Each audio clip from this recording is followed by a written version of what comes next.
Welcome to According to Sam, folks. This is episode 353. Thank you guys for joining me. So I want to start by telling a story in today's podcast. I got a lot to share. We'll see if we get to everything, but I want to tell the story about how the idea of the Big Bang came about in cosmology. It was Edwin Hubble, who the Hubble telescope is named after Edwin Hubble, but he's the one who first started noticing what is called red shift.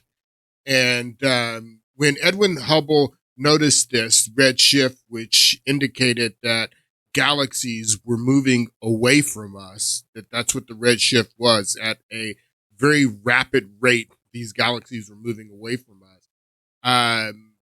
It was groundbreaking because for the first time, he was able to show with this red shift that all of these galaxies were moving away from us and from our perspective here on Earth at rapid speeds, expanding out. And before Hubble had made this discovery, there were tons of people theorizing about the nature of the universe. Was the universe static, meaning that the universe was always had and always will exist, and the stars were just hanging, and there were all these theories about the universe, but Hubble's discovery of this red shift was groundbreaking because it meant that if all of these galaxies were expanding at rapid speeds away from us, that if you roll back the clock, that at one point in time, that all of those galaxies were at what they call a singularity, a very dense singular point that exploded. That's where the Big Bang comes from. This dense singularity that had all of the galaxies and everything that would become galaxies and planets, all were in this very dense singularity, and it exploded, and that is what's causing the galaxies now to expand in the universe rapidly, is because of this Big Bang, this big explosion. But it also meant that there was a beginning to the universe, which meant that there was a inevitable end to the universe. That everything that has a beginning has an end, and cosmologists and scientists and physicists had to come to the conclusion based on Edwin Hubble's discovery of this red shift and the expanding galaxies, that at some point it's all going to end. And that brings us to the subject of eschatology. Eschatology is the subject of how's it going to end? And everyone has different eschatological, I don't know if that's a word, they have different theories about eschatology. Everybody has different theories about eschatology. The Hindus have theories about eschatology. Nostradamus had his theories about eschatology. Even in science, science has theories about how it's all going to end. And in Christianity, which I'm a Christian, there are several theories of eschatology, and I try very hard to stay away from eschatology because I know all the scriptures and passages that support the amillennial, pre-trib, post-trib, all of these eschatological points of view. And honestly, I'm not firm on where I stand. I know that I'm definitely not pre-trib, which means that the tribulation has already happened. And when the Romans destroyed the second temple, that was the tribulation. Some people believe that. Some people believe in the rapture. Some people believe in the millennial period of when the New Jerusalem comes and There's going to be a period of peace on earth for 1,000 years. There's different eschatological points of view within Christianity. And then there's all kinds of other different eschatological theories on eschatology. We'll read a little bit of the Wikipedia page here. Eschatology concerns expectations of ends of the present age, human history, and the world itself. The end of the present age, the end of human history, and the world itself. The end of the world or end times is what eschatology speaks to, is predicted by several world religions, both Abrahamic and Harmic, which teach negative world events which will reach a climax, the apocalypse, all of these different eschatology theories on eschatology. I don't know why I'm having so much trouble with that word. Anyway, so let's go to the Bible. This is the Gospels. This is the Gospel of Matthew 24, and Jesus is predicting the destruction of the second temple, not Solomon's temple, which is the first temple. He's predicting that the second temple that was there when he walked the earth. He's predicting that this temple is going to be destroyed 40 years before Titus Vespasian rides into Jerusalem and destroys the temple, the second temple, not the first temple. First temple is destroyed by the Babylonians, Nebuchadnezzar, in 587 BC. We're going to get into that. We're going to get into that slowly, but we're talking about the second temple now, the temple where the Wailing Wall is, where all of our presidents go to that wall and touch the wall, and people go with their prayers and put their prayers in that wall. That where the Temple Mount, where the mosque is on top of the temple. That temple, the second temple, Jesus is there when it was a standing temple and it hadn't been destroyed by the Romans. And he's predicting that it's going to be destroyed 40 years before it's destroyed. Then Jesus went out and departed from the temple. He said, his disciples came up to show him the building of the temple. So his disciples are showing him the temple. And Jesus said to them, "Do you see these things? Surely I say to you, not one stone will be left upon another that shall not be thrown down." There's a story that when the Romans set the temple on fire, that a lot of the gold had melted and gone down into the rubble, and that Titus, it forced his military to remove every stone to get down to the gold. So a lot of people say that the prophecy that Jesus gives, that not a stone should be left upon another, talking about the temple, that the temple is going to be destroyed, that even in, the details of this prophecy, that not a stone will be left upon another stone, came true because Titus got his soldiers to remove every stone to get down to the goal. And then they start talking about the end of the age. This passage, Matthew 24, goes into Jesus predicting his eschatology, his end times. And he says that he goes to Mount Olives there with his disciples. And he had already predicted that the temple is going to be destroyed, which I'm sure you imagine, Jesus saying this. This temple was everything to them. It was the center of their culture, and he's telling them it's going to be destroyed. And then he goes to Mount Olives, and there with his disciples after telling them the temple is going to be destroyed. And he says,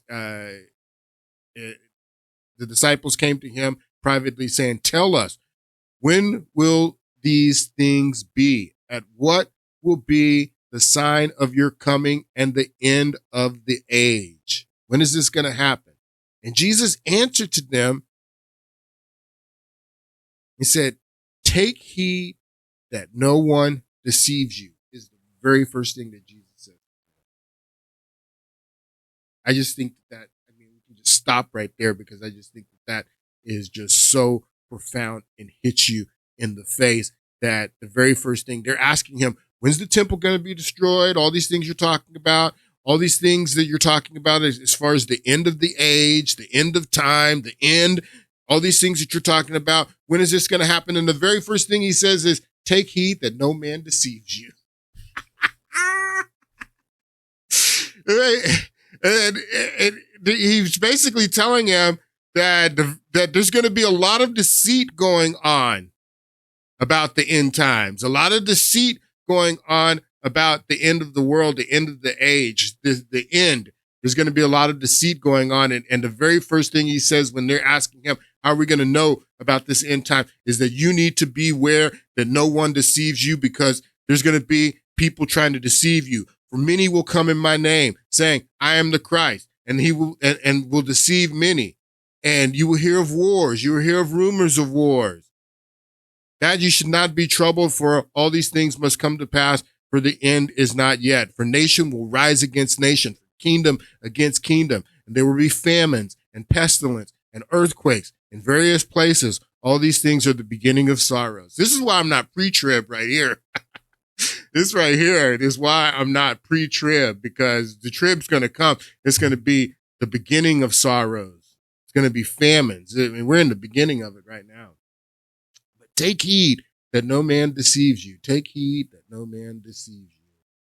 So we've been talking about the two kingdoms, the 10 tribes to the north, the 12 tribes, or the 2 tribes to the south, making up the 12 tribes. 10 to the north, and then 2 to the south. Benjamin and Judah to the south made up the kingdom of Judah, and then the 10 tribes to the north were Dan, Naphtali. Here I have them all right here. Ephraim, Asher, Manasseh, Gad, Reuben. So these are the tribes that made up the north, and then Benjamin and Judah to the south. And you can see how all of the tribes are split. When they come into the land, God commands them and tells them, this is your plot of land. This is the plot for Manasseh is going to get from here to here. God tells Dan, you're going to get this area right on the Mediterranean.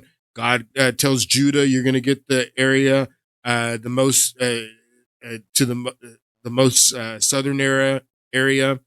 So God puts these plots out. Joseph's sons, they get 2 plots. So there's no tribe of Joseph. Joseph is represented by his 2 sons, and everybody at this time, they understood what tribe they were from. Not only that they were Jews, or they didn't call themselves Jews, because Jews comes from the kingdom of Judah. That's where they're at. They called themselves Hebrews, and they were all Hebrews.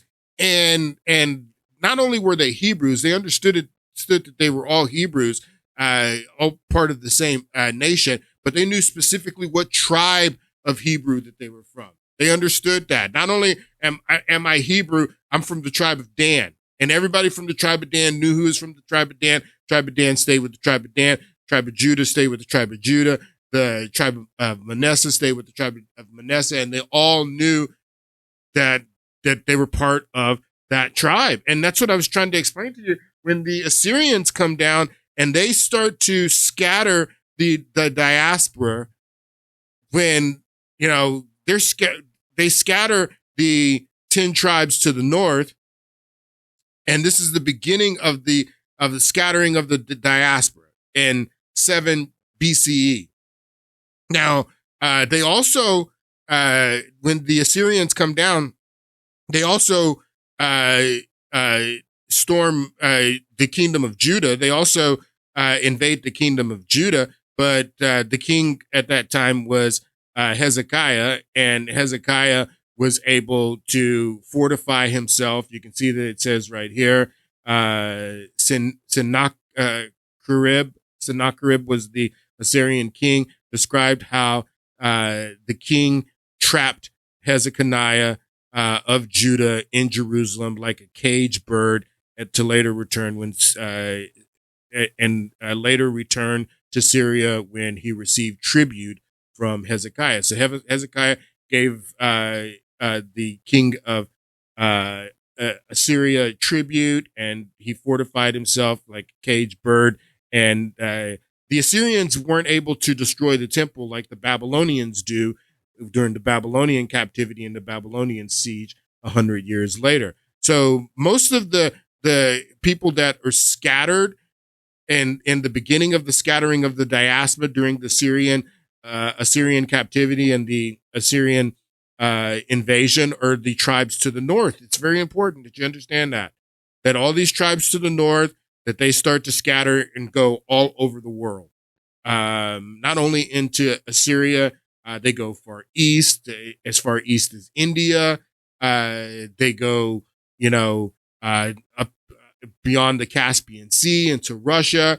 We've already talked about the tribe of Dan, how the tribe of Dan were seafaring people, and many of them went into Europe, and some of them went down into Judah. Some of them went down into Judah because Judah was still standing. Judah is not destroyed completely until 100 years later during the Babylonian captivity. So some of these northern tribes, they even came down into Judah in small number. But then when the Babylonian captivity happens and Nebuchadnezzar takes all the people from Judah into Babylon, when the Persians conquer Babylon and allows those people to come back, it's predominantly people from the tribe of Judah and people from the tribe of Benjamin, and maybe a few of the people that after the Assyrian captivity came down into Judah.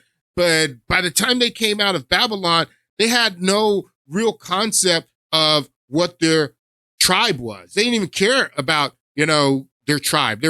When they came out of Babylon, they all came out of Babylon as Jews because of the tribe of the kingdom of Judah. So they weren't Hebrews anymore when they came out of Babylon.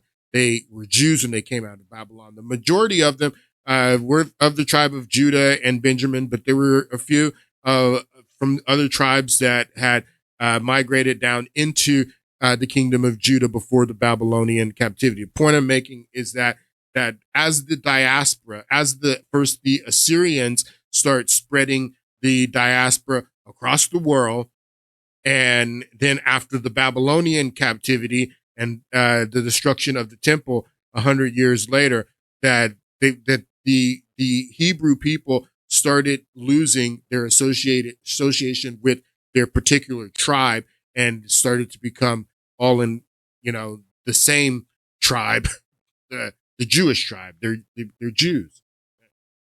All right. So now I want to get into, before we get into this is Deuteronomy 4. This is the book of the Torah in the Bible, Deuteronomy chapter 4. We're going to read this, but the point before we read this, I want to emphasize that the reason that the Assyrian captivity happened, the reason that the Assyrians raided Jerusalem and scattered the diaspora, scattered these people all over, the reason that happens, according to the scripture, is because it was divine punishment. God was punishing them because they were practicing idolatry and worshiping other gods, setting up idols to bow and to other gods. They were worshiping other gods. That's the reason that happened. Both the Assyrian captivity and the Babylonian captivity were divine punishment. It was punishment for them worshiping other gods and straying away from the one God. Again, Judaism, all the Abrahamic faiths are monotheistic. There's one God. And even the 10 commandments, the first commandments, and no other gods. It's very important. So because they strayed away from that commandment and worshiped other gods and set up idols to other gods, that is why they received the divine punishment of first the Assyrians coming in and kicking their butt and spreading them all over the world. And then the Babylonians did it as well. There's divine punishment. You have to understand that. So let's get to Deuteronomy chapter 4. And what's happening here in Deuteronomy, this is Moses, and this is Moses. So if you don't know the story, Moses leads the children of Israel out of Egypt. They wander in the wilderness, and when they come to the place of Israel, the place of which becomes the kingdom of Judah and the kingdom of Israel, when they come to this land, the very land where the nation of Israel is today, in part, when they come to this land, they come to this same land with Moses. And when they come to this land, it is occupied, just like it was when they established the Jewish nation in 1948, that it was occupied then by people, Palestinians, whatever you want to call them. It was occupied when they came back started migrating there in the late 19th century. It was occupied. Well, in the time of Moses, when they showed up to this very land, it was occupied. It was occupied by a people that are called Canaanites. And God kicks the Canaanites out. That's the story. And he gives the land to the children of the Hebrew children, the descendants of Abraham. And that's when they plot out all of these different spots for each tribe, is after the God defeats the Canaanites are destroyed, and then they take over this land. But the important thing to understand is that this land was occupied, just like it was in 1948. It was occupied when Moses took the children of Israel there. And so this is what Moses is telling them as they're on the other side of the Jordan. They haven't crossed over to take the land yet. And Moses is telling them what's going to happen when they take the land. He tells them everything that's going to happen when they take the land. And I just find this so astonishing that he predicts to them exactly what's going to happen. Let's start at, you came near and stood at the foot of the mountain while a blaze of fire to the very heavens with black clouds and deep darkness. Okay, here he goes. The Lord spoke to you out of the fire. You heard the sound of the words and saw no form. There was only a voice. So you heard God with your own ears. You didn't see the form, but you heard him with your own ears. He spoke the voice to you. And this is when they were in the wilderness on their way to go and take the land. He declared to you his covenant, the 10 commandments. The first commandment is that you should have no other gods. That's the first commandment of the 10 commandments. He declared to you his covenant, the 10 commandments, starting with have no other God. You should keep the Sabbath. You honor your mother and father, all that. He declared to you his covenant, the 10 commandments, which he commanded you to follow, and then wrote them on stone tablets. And the Lord directed me at that time to teach you the decrees of the laws and to follow in the land that you are crossing the river Jordan to possess. He's telling you that not only did God write his law on these tablets, he also gave you his Levitical law, all of his laws that when you go over the river Jordan and God gives you this land, you need to follow these rules. He gave me all the rules to tell you to follow. This is what Moses is telling them. Idolatry is forbidden, is what Moses is getting ready to tell them. He's telling them that I gave you all the laws before you go over Jordan, go into the land, that we gave you all the laws, how you're supposed to follow law. Number one being no other gods. That's the first one on the 10 commandments. Okay, and then he goes into this. For you saw no form of any kind the day the Lord spoke to you at Horeb out of fire. So again, you heard it with your own ears. This isn't Joseph Smith telling you or Muhammad telling you some revelation that I got, that I heard it, and then I'm telling you. He's telling them, no, you heard it yourself out of the fire. You heard it with your own ears. That's what he's telling them. Therefore, watch yourselves very carefully, is what Moses is telling them, so you do not become corrupt and make yourself an idol and an image of any shape whether formed like a man or a woman or like an animal on the earth or any bird that flies in the air. Don't make any idols of anything or like any creatures that move along the ground or any fish from the waters. Don't make any idols of anything. Don't make any idols of any bulls. Don't make any idols of any calves. Don't make any idols of any birds, no fish, no man, no woman, no idols. Don't make any idols. The very things that they were doing, people, is what I'm trying to get you to understand. The very things that they were doing in the northern tribes that got them divine punishment. They got that the scripture says that the reason the Syrians came down and kicked their butt is because they were worshiping Baal and other gods. Same thing in Judah.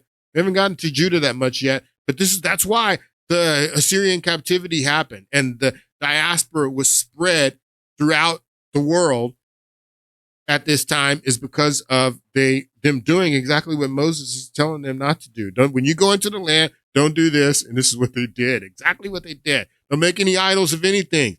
And then when you look up in the sky and you see the sun and the moon and the stars and all the heavenly array, do not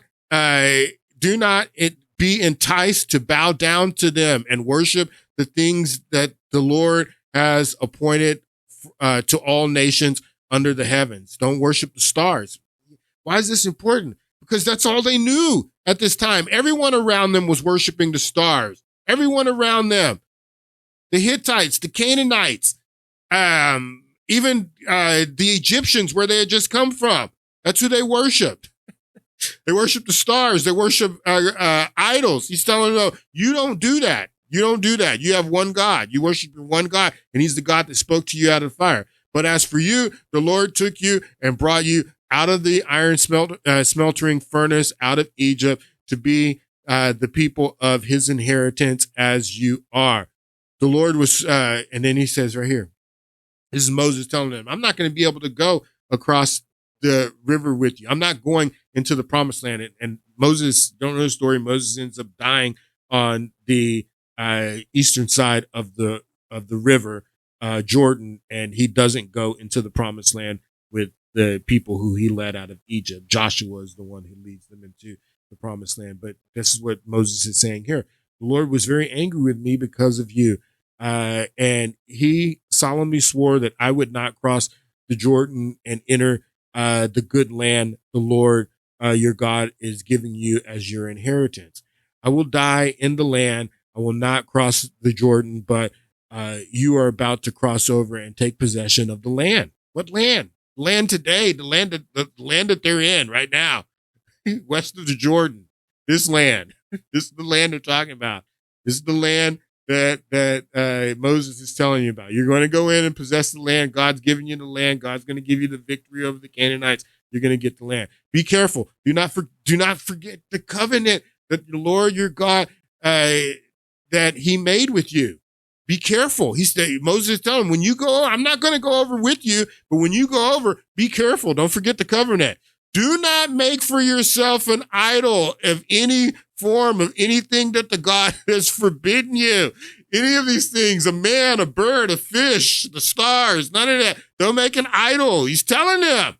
For the Lord your God is a consuming fire and is a jealous God. One God, only God. Just worship God. Don't worship any idols. Don't make any idols. Don't do this. Moses is telling you, when you go over, you take the land, don't do this. The very thing that they were doing. That's what they were doing.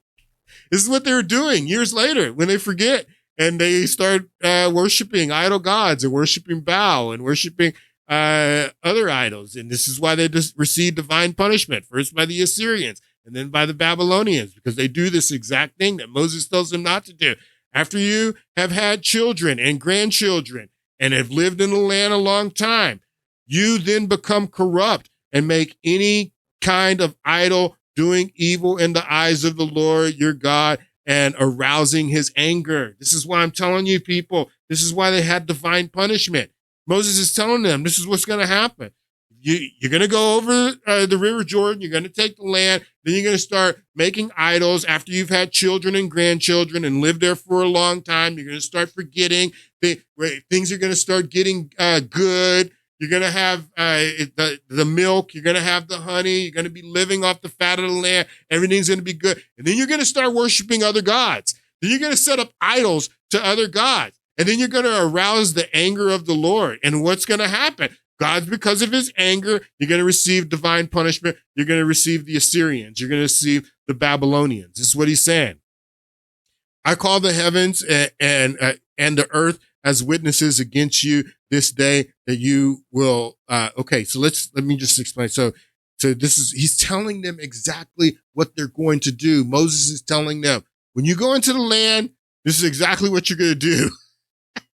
So let me just read this again.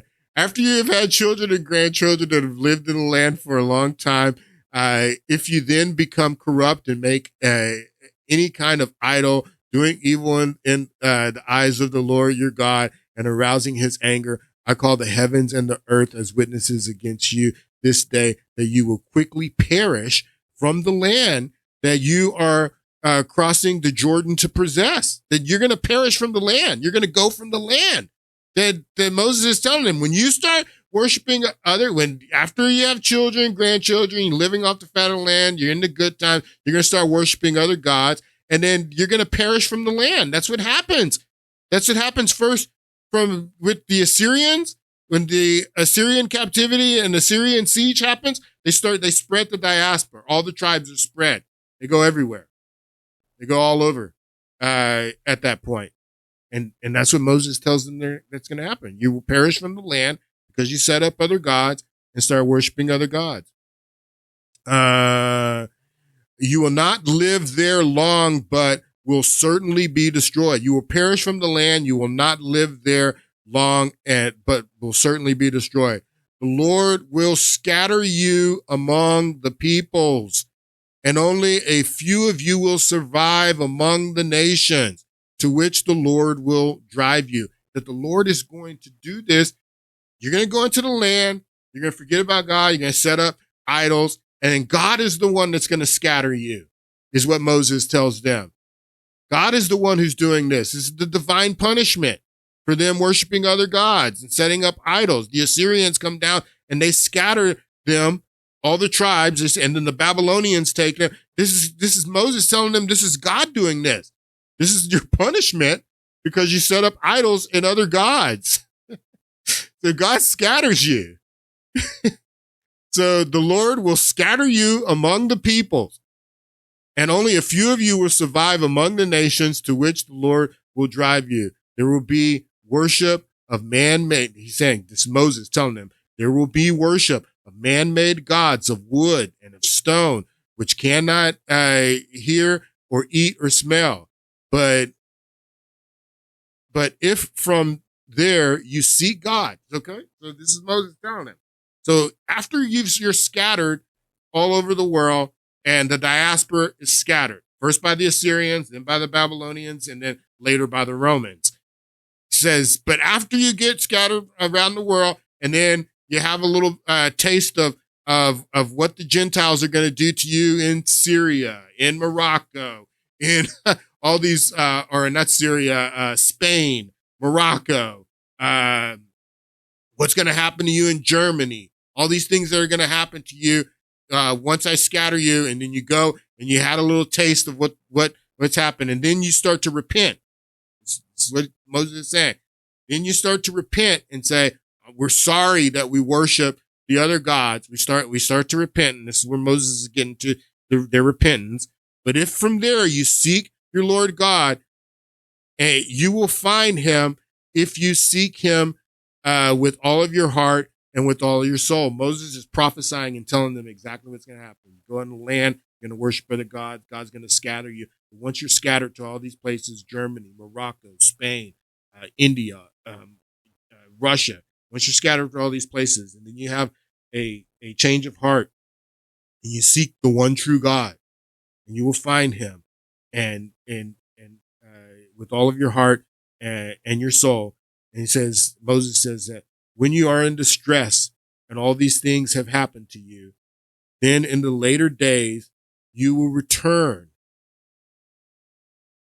Then in the later days, you will return to the Lord your God and obey him For the Lord your God is merciful God. He will not abandon or destroy you or forget the covenant with your ancestors, which he confirmed to them by oath.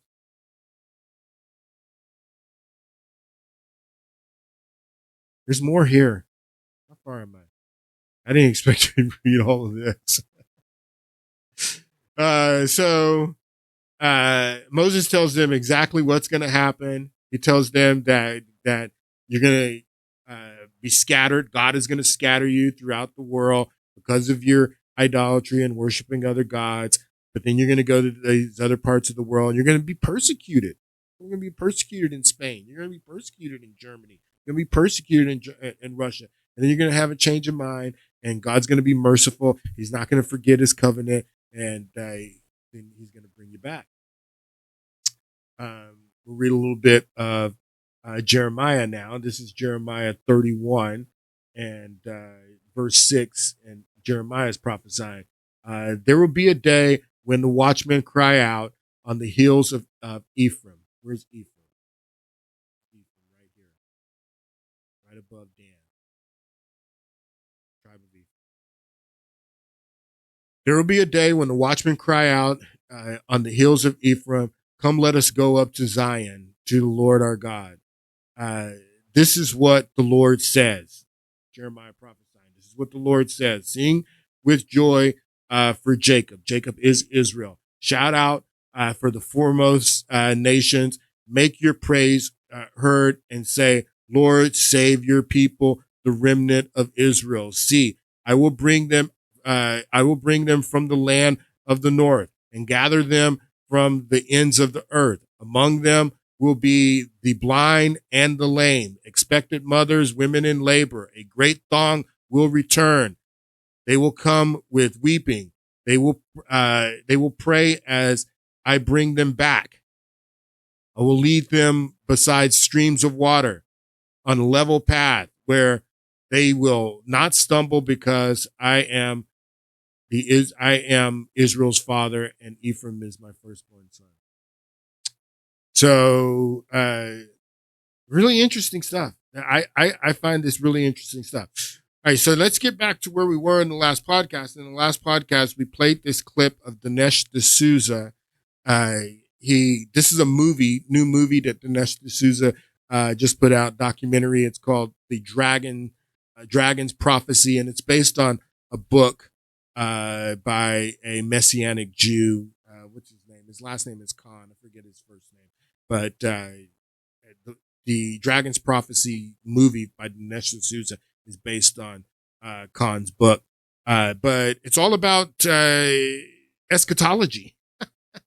The movie is about eschatology. It's about end times. And Dinesh D'Souza is interviewing Benjamin Netanyahu in the movie. We played one clip from it in the last podcast. I do recommend the movie. I have some issues with the movie, especially the focus on Iran. There's some stuff that they're not telling you in this movie. But there's some archaeological stuff that they've discovered in Israel that is pretty impressive. There's some other. It's pretty long. I guess it's about hour 45-minute movie. So for the most part, it's good. I would recommend it. But let's go back to this interview that Dinesh D'Souza is doing with Netanyahu and focus on these topics. I'd like to raise with you this amazing accusation that Israel is somehow a colonial power. This has been our land for 3,500 years, since Abraham came here. And it was populated by the Jewish people, by the people of the Bible. That's when the Bible was written. It wasn't written in Tibet. It was written here by a people that lived here. Our identity was forged here. Our faith, our very being. We were often conquered by the Babylonians, the Seleucid Greeks, the Romans, and then by the Byzantines, and finally by the Arabs. So it's not we who colonized the area from the Arabs, it's the Arabs who colonized the area from the Jews. So that's not entirely true, what Netanyahu says there. It is mostly true, but I mean, again, he's leaving part out. I was so surprised to learn. I just learned this yesterday. I didn't know this, but I know. I mean, now that I have seen this, it's kind of mind-boggling that I never knew this. That early Zionists considered several locations for a Jewish state, most notably Uganda. This plan that they had to when Theodor Herzl and the early Zionists that were there in Germany, Hungary, in that area, when they created the Zionist movement and they were trying to figure out where we're going to take this Jewish state, that there were all kinds of regions that they were considering. They were considering Africa and Uganda. Theodor Herzl himself was really interested in Argentina. He thought Argentina and South America might be the best spot. Cyprus, the Sinai Peninsula, Japan. I mean, when I saw this, and I was just like blown away that the ancestral homeland, which is currently Israel, wasn't like the first choice. I mean, there were a lot of people that were saying, no, we have to go back to Israel, and that faction ultimately won. I mean, but there were some real proposals. Theodor Herzl himself was pushing Uganda to go back to Jewish state, and it just really shows you that I just think that there's some divine providence in this, because you just do not really understand how Uganda was like. That was going to be the Jewish state. There was that was a real proposal, and all these other regions, they were real proposals that it shows that the Jews, they were just looking to get the hell out of Europe, and for good cause too. I mean, if you understand the history of the Sephardic Jews in Spain, and while the Sephardic Jews had to flee Spain and how they ended up into Poland, there was a Polish king who had a Jewish wife that invited all of them to come into Poland because of what was happening into Spain, and then what happens to them in Poland under Hitler. And they just had a lot of problems in Europe, and they were just looking to get the hell out of Europe. It didn't matter if we got to go to Uganda, Argentina, wherever we can go. I mean, they were just really looking for a Jewish state. But this is the group, the Jewish Territorial Organization. The Jewish Territorial Organization, known as the ITO, was a Jewish political movement which first arose in 1903 in response to the British Uganda scheme. So the Uganda scheme was a proposal by British Colonial Secretary Chamberlain to create a Jewish homeland in a portion of British East Africa. So, the nation of Israel, where it is today, the actual land, was not necessarily the first choice. And I think that it does kind of leads me, when you look at the scriptures that we just read from the Bible, many of these Jews that were saying, no, it has to be, well, people were saying Argentina, Russia, Uganda. There was, the faction that held strong to the idea that no, it has to be present day Israel. I mean, they were reading the same scriptures that we were just reading, and more. There's a lot more. But I want you to take a listen to this clip a little bit about some of these different ideas about where the Jewish state could have been. What are these alternative locations? Why were they proposed, and why didn't they happen? Starting with Ararat City in the US. In 1820, a precursor idea to the creation of Israel took place. A man called Manuel Noah tried to found a Jewish homeland at Grand Island in the Niagara River to be called Ararat, after Mount Ararat, the biblical resting place of Noah's Ark. He built a monument there that read, Ararat, a city of refuge for the Jews. However, this was more the project of a single individual, and the idea didn't attract many followers, so he gave up and started to advocate for the creation of a Jewish state in the land of Palestine, then a part of the Ottoman Empire. Next, we have British Uganda. This project was known as the Uganda Scheme, a proposal presented in 1903 by Theodore Herzl to create a Jewish homeland in a portion of British East Africa. He presented it as a temporary refuge for Jews to escape rising persecution of Jewish people in Europe, something that had been a reality from time to time in the continent throughout history. Author Richard Zimler wrote a very interesting article a while back called Identified as the Enemy, or Why There Are So Few Jews in Portugal. Portugal is one example of how Jewish people were driven out by various rulers. At a time when some European countries were going back to this, the Uganda Scheme presented a refuge idea. But when it was presented, other people who advocated for the creation of a Jewish state didn't agree with the location. Some others pitched the idea of it instead happening in Portuguese Angola, a thought that had existed since 1886, proposed by some as historical reparation for their expulsion in the 15th century in connection to the article that I just mentioned, with Mozambique also being an alternative, but neither were followed. As the British seemed committed to Uganda, Joseph Chamberlain even stated, if Dr. Herzl were at all inclined to transfer his efforts to East Africa, there would be no difficulty in finding land for Jewish. The Uganda was really on the table. They were really pitching Africa as the new Jewish state. And how different would history have been? There's an interesting part here about the lions that I wanted you to see.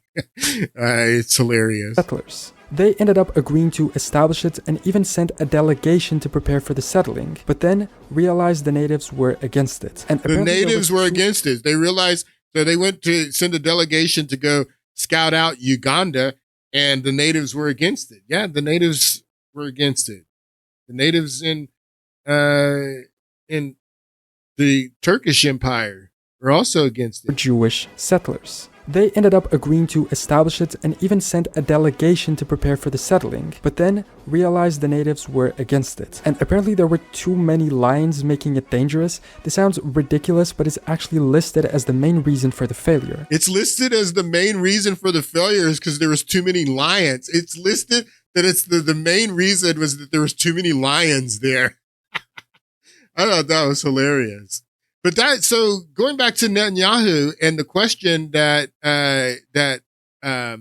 Dinesh D'Souza asked Netanyahu is, people say that you guys are invaders, you're colonial force, and Netanyahu says, no, this is our land and this is our ancestral land. We played the clip of Helen Thomas in the last podcast that there are many people who believe what Helen Thomas says here, that no, it's not your land. And there's two different arguments being made.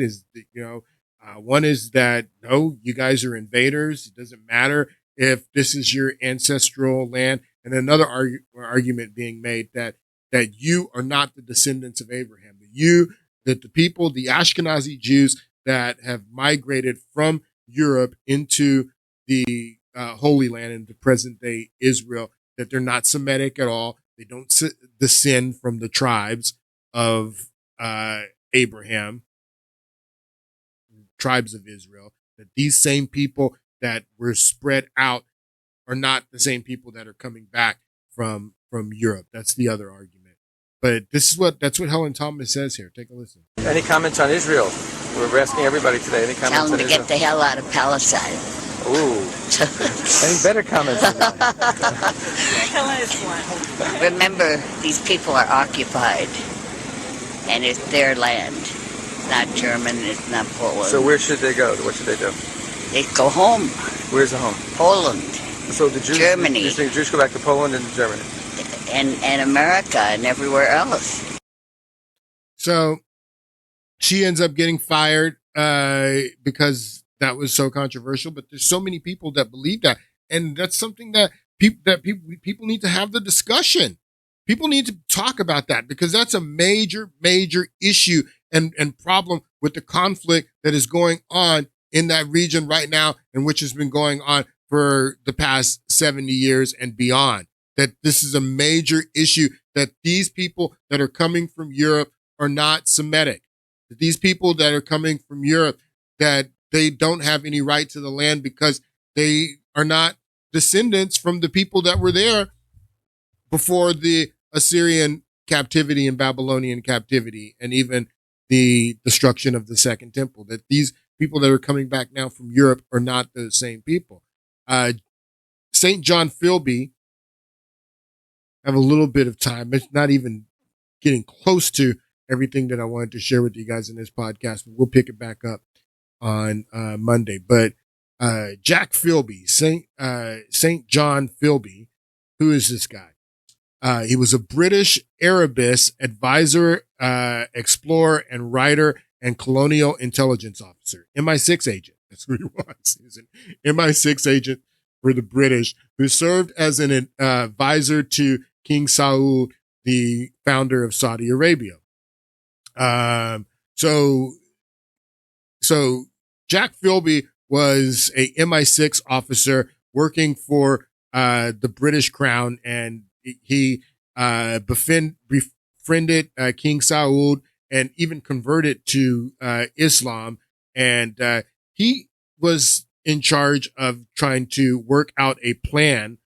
It's called the Philby Plan, where around the time of the creation of the nation of Israel in 1948, they were trying to relocate the people that are there, the Palestinians, the people in Gaza, the people in that were living there under the Turkish rule. And so Philby, he befriended King Saud, and he had Saud's ear, and he was trying to work out this plan known as the Philby Plan, where they were going to relocate the Palestinians to Saudi Arabia. And Philby, it says here, Philby, then known as an anti-Zionist, outlined a plan to reach a compromise with Zionism after consultation with Arab leaders. It was reported in the New York Times on October 1929. The Philby Plan foresaw a shared confirmation of the Balfour Declaration in the minimal sense of Palestine as a Jewish national home, without being opposed to the maximal interpretation of the Balfour Declaration as a call for a Jewish state in Palestine. The plan called for continued Jewish immigration into Palestine in exchange for reunification by Zionists of any desire to seek political dominance. The plan called for a continued Jewish immigration into Palestine in exchange for a reunification by Zionists of any desire to seek political dominance. Representation of the two groups would be based on respecting the numerical proportions between both groups.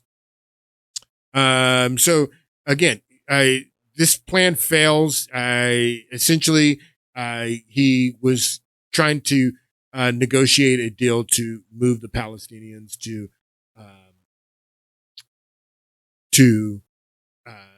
Saudi Arabia. And then this part of the Wikipedia page, and if you want to learn more about Jack Philby, I don't have time to read all this, but I recommend going and reading this Wikipedia page and looking this guy up. Very interesting guy.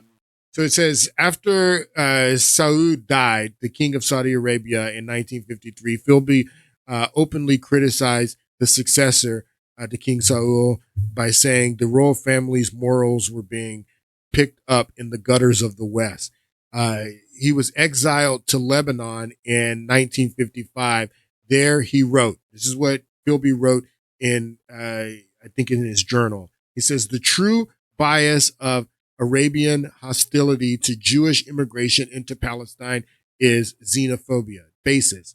The true basis of Arab hostility to Jewish immigration into Palestine is xenophobia.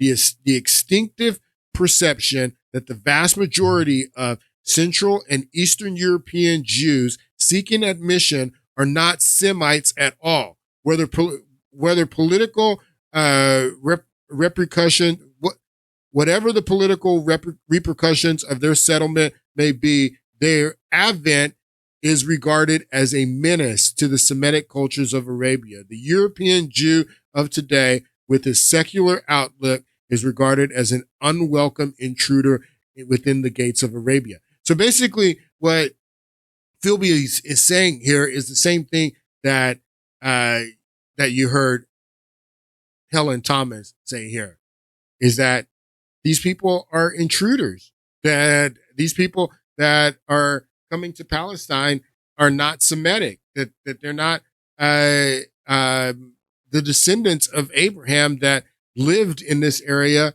over 3,000 years ago. That's basically what Philby is writing here, is the same thing that Helen Thomas was saying.